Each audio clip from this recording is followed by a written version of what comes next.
एक दिन ऐसा होएगा सबसे पड़े बिछो, एक दिन ऐसा होएगा सबसे पड़े बिछो, और राजा राणा राव रंक भाई सावधान क्यों ना हो।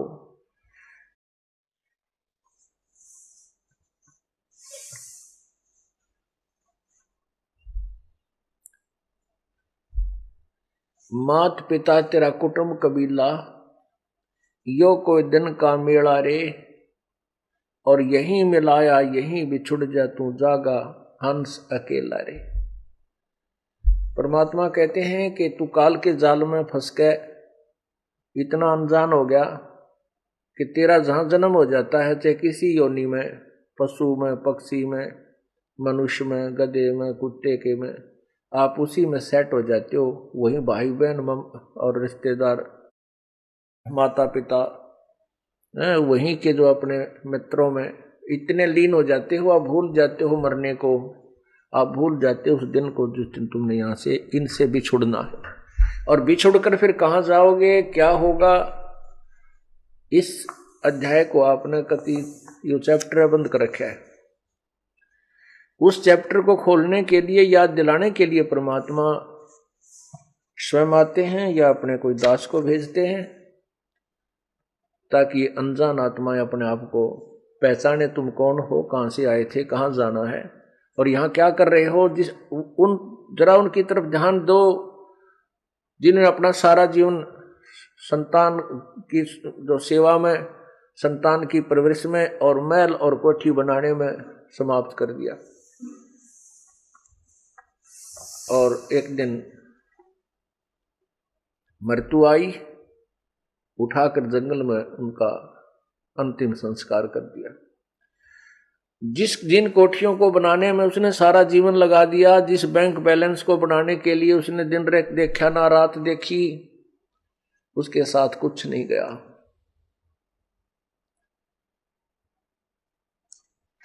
तो क्या था ये, इसको याद दिलाते हैं परमात्मा कि तुम्हारे को काल ने यहां इतना मूर्ख बना दिया कि आप मनुष्य जीवन के मूल उद्देश्य को ही भूल चुके हो।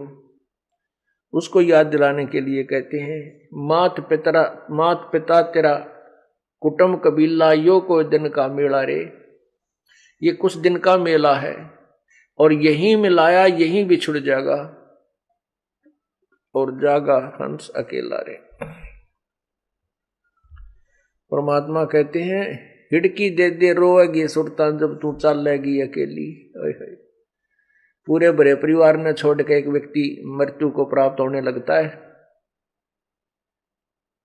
उसको फिर ये होता है, कुछ तो जो अनजान होते हैं उनको ये हो जाता है, मेरे बेटियों का क्या होगा, मेरी बेटियों का क्या होगा, वो कहीं ऐसा ना हो जाए। वो तो फिर यहीं उलझ पुलझ के फिर दोबारा वहीं जन्म हो जाता है किसी पशु पक्षी के रूप में। यदि मनुष्य का संस्कार शेष है तो वो फिर वहीं क्यों नहीं के आके जन्म ले लेता, पुत्र या पुत्री के रूप में, और यहीं काल के जाल में, इस कोल्लू में सदा जुड़ा रहता है। परमात्मा हमें याद दिलाते हैं कि जब तू यहां से जाएगा, कहां जाएगा कभी नहीं सोचा। इंसान घर छोड़कर चलता है किसी रिश्तेदारी में या किसी कामवश, तो चलने से पहले उद्देश्य बनाता है, मैं रात को कहाँ रुकूंगा, कोई धर्मशाला का कोई न कोई योजना बनाकर चलता है। कोई रिश्तेदार या किसी रिश्तेदार की रिश्तेदारी में तो कोई न कोई स्थान उसका एड्रेस ले लेता है वहां रात बिताने के लिए। और जब ये संसार छोड़कर जाता है, कभी नहीं सोचता है कि तू कहाँ जाएगा, कहाँ तेरा ठिकाना होगा, वहां कहाँ रुकेगा। वो याद अब सत्संग से दिलाई जाती है।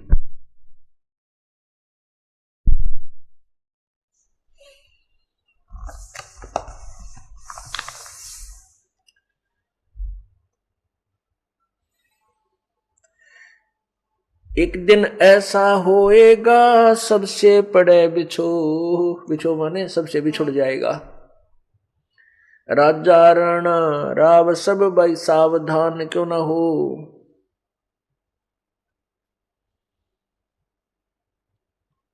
उज्जड़ खेड़े ठीकरी ये गड़गड़ गए कुमार, रावण सरीखे चले गए वो लंका के सरदार। रावण कहते हैं सर्व सौम्य की लंका होती रावण से रणधीरम, एक पलक में राज विराजी जम के पड़े जंजीरम। हमारे पास तो किलो तो बहुत घना हो जाता है, 20, 30, 100, 200 ग्राम सोना हो गया तो काक पीटते फिरते हैं। अब बहुत घना धन हो गया हमारे पास, इतना सोना है। और किलो हो जाता कहना है कि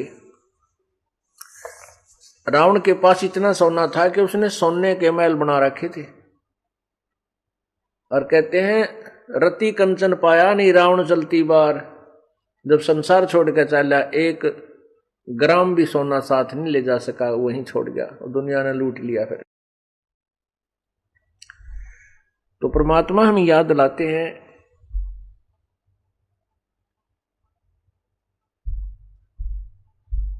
ये बड़े बड़े महल बना रखे हैं और फिर ये उज्जड़ हुए पड़े हुए खेड़े बोल रहे हैं, जिनको खेड़े कहते हैं। तो वहां देखो कितने सामान पड़ा होता है, किसी के मटके फूटे पड़े हैं, कोई छोटी छोटी ईंट निकलती हैं, जैसी भी जिस समय की सभ्यता है उस प्रकार के वहां सारे बर्तन मिल जाते हैं। परमात्मा कहते हैं उज्जड़ खेड़े ठीकरी ये ठेकरी गड़गड़ गए कुमार, रावण सरीखे चले गए वो लंका के सरदार। अब यहाँ एक बात समस्या आती है कि मन में ये आता है जाना तो है ही, सभी ने मरना है, इसमें मरना तो है ही, लेकिन मरने में जाने में बहुत अंतर है। एक तो भक्तिहीन प्राणी भुगत कर मरे और बुरा हाल हो जाए उसका कि तो 92 टीवरी है, और फिर यम के दूत उसको पकड़ कर ले जाएंगे, यम के दूत पकड़ कर ले जाएंगे जैसे अपराधी को ले जाते हैं। और एक भक्ति युक्त प्राणी भाई इज्जत ले जाया जाएगा।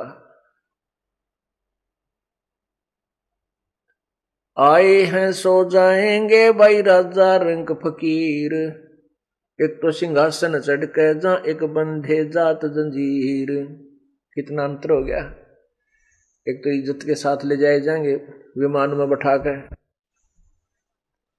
और जो भक्ति नहीं करते उनको यम के दूत जंजीरों से बांध कर ले जाएंगे। जिसने कभी परमात्मा को याद ना किया हो उस प्राणी की मृत्यु देखना, कभी वो मरता हो जब भुगत का मरा करे ना उसका जी निकला, घर वाले भी दुआ करें भगवान ठा दे इसने, और मरते समय टट्टी और पेशाब अंदर ही निकल जाते हैं भयभीत होकर के। क्योंकि ये हमारी एक ऐसी वृत्ति बनी हुई है, ऐसा स्वभाव बना हुआ है कि हम किसी किराए के मकान पर रहते हो ना, और उसको भी मकान मालिक कहे भी खाली कर दे, हम उसको भी खाली करना नहीं चाहते। उसको भी खाली करने में हम बहुत दिक्कत महसूस करते हैं। और अपने मकान से कोई कहे खाली कर दे तो मतलब है कौन नहीं, लेकिन अपना मकान है ही नहीं, वो मकान फिर खाली करना होगा क्योंकि मृत्यु होगी। इसी प्रकार इस शरीर में हम रह रहे हैं, एक सराय है चलती फिरती, एक कोठड़ी है। परमात्मा ने सूझबूझ से हम इस जीव को इसमें फिट कर रखा है, इस काल इस 5 तत्व के महल में। अब इसका समय पूरा हो जाता है, जितने समय का इसने किराया दे रखा है शरीर का, तब तक परमात्मा ने ये महल इसको दे रखा है जीव को। और जब इसका समय आ जाएगा तो इसको छोड़ देना चाहिए, समझदार व्यक्ति होता है। लेकिन जिसको ज्ञान नहीं, जो स्वार्थी और लोभी रहा सारी उम्र, तो वो इस शरीर को छोड़ना नहीं चाहता, मेरा शरीर है मेरा शरीर है। तो यम के दूत फिर अंदर से उसको बुरी तरह पीट के और उसको भयभीत करके बुरी बुरी आकृतियां दिखाकर, बाले दिखाकर उसको भयभीत करते हैं। फिर वो डरता, टट्टी पेशाब निकल जाता भयभीत होकर के, और वो फिर भागने की चेष्टा करता है शरीर छोड़ के। वैसे राजी खुशी नहीं छोड़ता। जो भक्त होते हैं, संत होते हैं, वो प्रभु की भक्ति के कारण इस शरीर को आसानी से त्याग देते हैं, और जिन्होंने भक्ति नहीं कर रखी वो शरीर से निकल भी नहीं सकते, उनको मार पीट कर निकाला जाता है। दोनों ही बातें हैं। वो छोड़ना भी नहीं चाहता और उससे निकला भी नहीं जाता, तो यम के दूत उसको मार कूट के बाहर खींच कर निकालते हैं, उसका गर्दन बंद कर देते हैं, जुबान बंद कर देते हैं। और भक्ति युक्त प्राणी अपने आप, परमात्मा का आदेश होगा, अपने आप शरीर से बाहर हो जाएगा, कोई परेशानी नहीं होगी। और फिर सामने प्रभु खड़े दिखाई देंगे उसको गुरुदेव के रूप में, और उसको ऐसा लगेगा जैसे कोई सपना हो गया हो, मृत्यु नहीं लगती उसको ऐसा होगा जैसे कहीं सौपन सा लगेगा, क्योंकि सौपन में सौपन नहीं लगता, वो ओरिजिनल नजर महसूस होता है। हम आपको इसलिए बता रहे हैं कि आपको जब वहां जाओगे तो ऐसा लगेगा जैसे सौपन में होता है। तो इस प्रकार हम अपने भगवान के पास चले जाएंगे और भक्ति का फल हमें मिलेगा।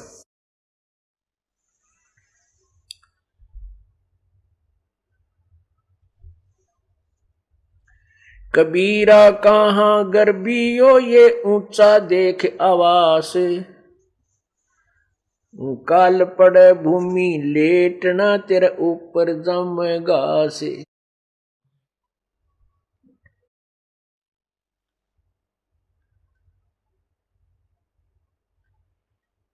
परमात्मा कहते हैं कि हे प्राणी, तू इस ऊंचे ऊंचे बड़ी बड़ी कोठियों को देखकर कहां फूला फिरता है? तेरी मृत्यु के उपरांत तुझे जंगल में ले जाकर के सवा कर दिया जाएगा, फूक दिया जाएगा, और तेरी उस राख के ऊपर, तेरे शरीर की राख के ऊपर घास जमेगा, और फिर उसके ऊपर के डांगर अंडा करेंगे, पशु फिरा करेंगे तेरे शरीर के ऊपर के।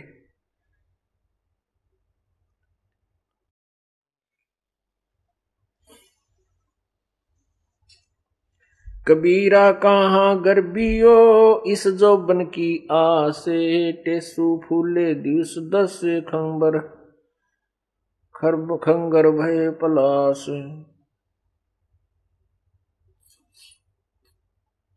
कबीरा कहाँ गर्बियो ये देही देख सुरंगे, बिछड़ वो मिलसी नहीं जो कैचुली भोजंगे। कहती सुंदर शरीर ने देखकर कहाँ फूला फिर रहा है, एक बार ये छूट गया, मृत्यु होगी तो दोबारा नहीं इसमें प्रवेश हो पाएगा। जैसे सर्प कांचली छोड़ जाता है, ऐसे तो इस शरीर को त्याग कर चले जाएगा, इसमें पुनः प्रवेश नहीं कर पाएगा।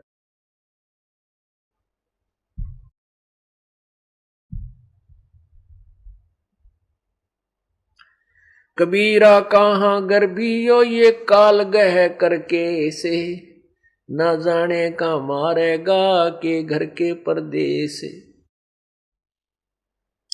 परमात्मा कहते हैं या तो भक्ति कर ले, परमात्मा मेरी शरण में आ जा, नहीं तो यू काल तेरी ब्रांड में टिकर के मारेगा, ना मेरा कितना एक्सीडेंट में दूसरे देश में यानी अपने घर से बाहर, और ना बेरा की तो घर में हार्ट अटैक हो जाएगा और बीमारी हो जाए। ये तेरी दुर्गति रखता है, इसलिए प्रभु कहते हैं हमारी शरण में आ जा। कबीरा ये ऐसा संसार है जैसा संबल फूले, दिन दस के व्यवहार को झूठे रंग न भूले। पाकी खेती देख करे गर्बे कहाँ किसान, अब हो अज हो झोला बहुत है घर आले तब जान। परमात्मा हमें हर तरह से सतर्क करते हैं, कहते हैं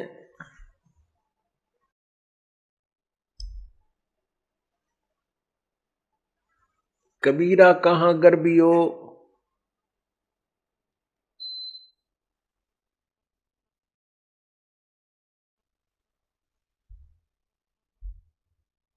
कबीर ऐसा ये संसार है जैसा संबल फूल, कहते हैं सुअ संबल से या, और लागे डोडे ढूंढ।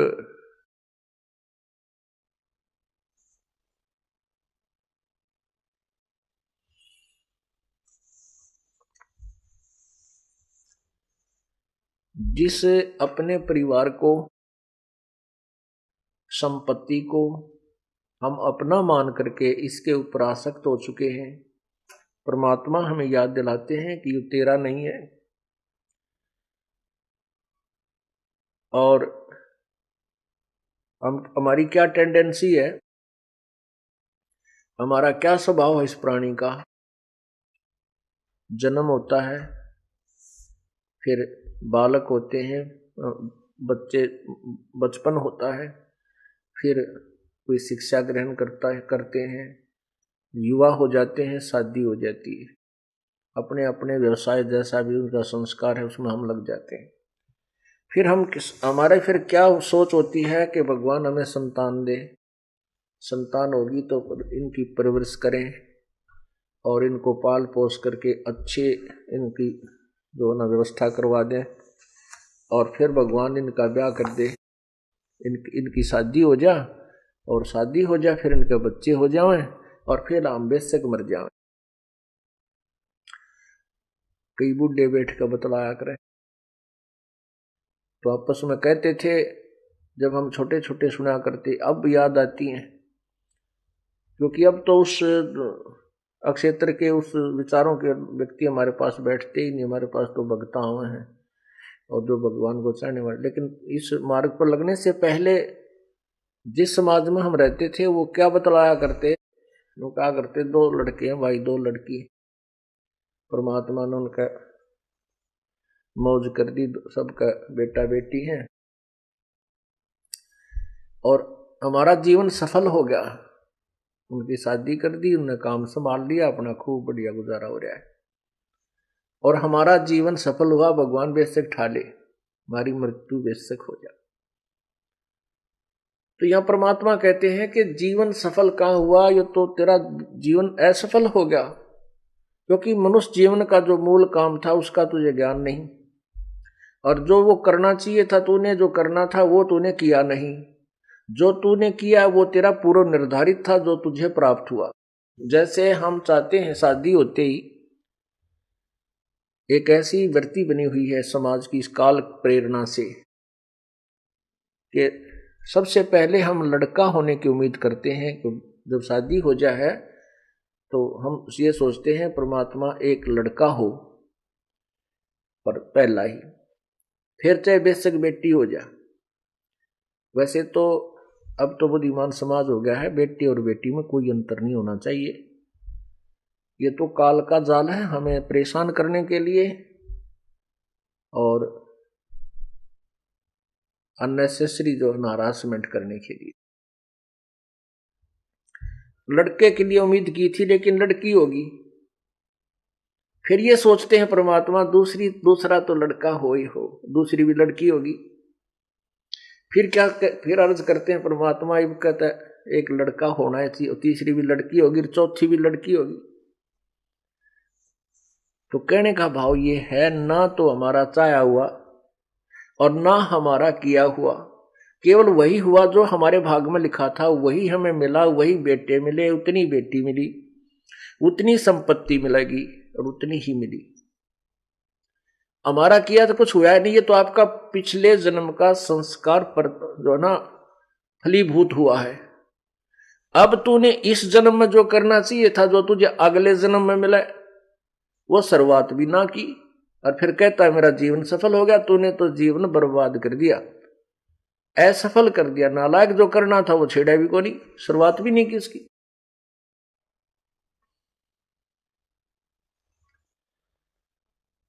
तो यहां याद दिलाते हैं परमात्मा,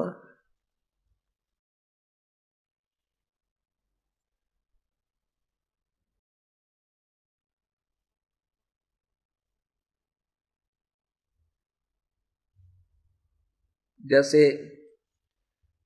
एक संभल का वृक्ष होता है, संभल, उस संभल के वृक्ष के फल बहुत ही अच्छे होते हैं, फूल भी बढ़िया होते हैं। देखने में तो वो फल इतने अच्छे होते हैं कि बहुत ही स्वादिष्ट होंगे, इनमें बहुत खाद्य पदार्थ पाओगा। उसको जो फोड़ के देखे तो उसमें कपास होती है, रुई होती है, जैसे आंख के डोडा में होती है।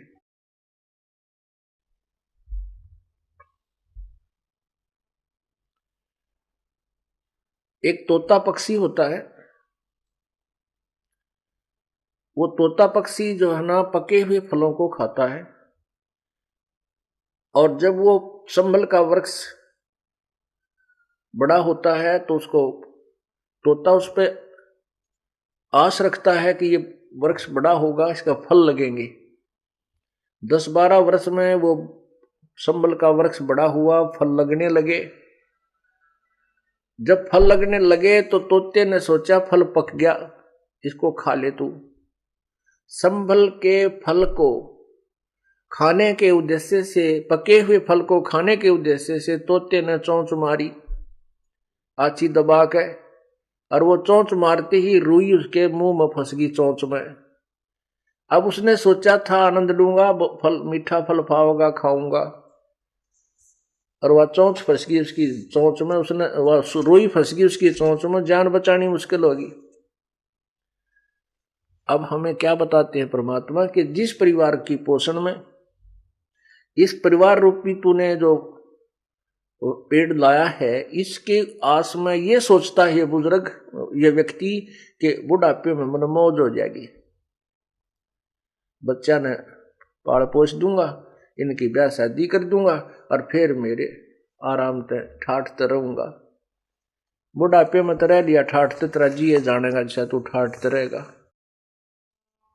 तो ये पहले याद दिलाई जाती है कि बुढ़ापे में कोई सुख का सांस तो नहीं ले सकता, ना तू दान कर सकता, क्योंकि बच्चे सारी संपत्ति पर गिंडली मार के बैठ जाएंगे सांप की तरह, एक चौने नहीं देंगे, मांग के लेनी पड़ेगी, वो भी राजी हो गए दे देंगे, ना नहीं देंगे। और ना फिर तो कितना सफर करने जोगा। बुढ़ापे में सत्संग सुन चला जा, समस्या बहुत आ जाएंगी, कदे कड़े दुख है, कदे सिर दुख है, कदे जाड़ पड़वानी, कदे आंख पड़वानी, कदे बीपी हाई, कभी लो, क्यों बुढ़ापे में शरीर कम वीक हो जाता है। इसका तो सीमा दे रखी है भगवान ने, इतने समय के बाद इसमें स्थिति परिवर्तन आएगा ही आएगा। तो परमात्मा हमें याद दिलाते हैं कि तू पहले कर जो करना है, ऋण, भक्ति और दान, ये तीनों काम जवान। फिर भी जो बुजुर्ग हैं, बूढ़े हैं, पुण्यात्मा हैं, यदि परमात्मा के नाम पर लग जाएंगे तो परमात्मा धीरे धीरे उसका रास्ता खोलेगा, उसके शरीर में भी सुख देगा, उनके बच्चों की बुद्धि में परिवर्तन करेगा, क्योंकि प्रभु प्रबल शक्ति है, वो हर परिवर्तन कर सकता है। तो कहने का भाव यह है कि जो पहले लग गए तो बहुत अच्छा, उसके बच्चे भी ठीक लाइन पकड़ जाएंगे, उनकी पुत्र वधुआ होंगी, वह भी भगवान होंगी, भगवान के चरणों में लग जाएंगी, पूरे परिवार में एक सुथरा माहौल बना रहेगा। और जो परमात्मा से दूर हैं या बिल्कुल लास्ट में आएंगे, कोई ऐसी घबराने की बात नहीं है, लाभ उसको भी मिलेगा, लेकिन उसी रेसो में मिलेगा। एक बार ये दास सत्संग कर रहा था, एक बूढ़ा बुजुर्ग दूर अपने मतलब दूसरे बेटे की मकान की छत के ऊपर बैठ के होके पाड़े, सत्संग तो नहीं सुनना था उसने, पर हमने स्पीकर ला रखा था, उसके काना में पड़ेंगे ही होके पिएगा सुनेगा। तो अगले दिन वो बुजुर्ग आके कहने लगा, महाराज जी आपकी बात सुनी मेरा तो कलेजा पाटन हो गया, मेरा तो कलेजा मुंह को आने लगा, आपने जो ज्ञान सुनाया, सत्संग सुनाया,